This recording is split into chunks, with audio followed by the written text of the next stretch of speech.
বলিউডের জনপ্রিয় playback singer Kumar Sanu ও তার প্রাক্তন স্ত্রী রীতা ভট্টাচার্যের ব্যক্তিগত দ্বন্দ্ব এবার পৌঁছেছে আদালতে।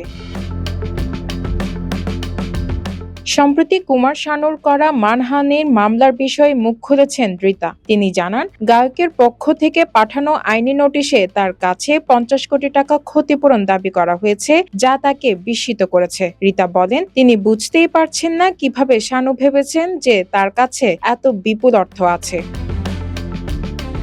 এর আগে এক সাক্ষাৎকারে রীতা অভিযোগ করেছিলেন, অন্তঃসত্ত্বা অবস্থায় কুমার শানু তার উপর অমানবিক নির্যাতন চালিয়েছেন এবং তাকে খাবার পর্যন্ত দেওয়া হতো না। এছাড়া শানুর একাধিক বিবাহ বহির্ভূত সম্পর্কের কথাও প্রকাশ্যে আনেন তিনি। এই অভিযোগের পর নিজের ভাবমূর্তির রক্ষায় মুম্বাই হাইকোর্টে মানহানির মামলা করেন কুমার শানু। এই মামলার পরবর্তী শুনানির দিকে এখন নজর বিনোদন মহলের।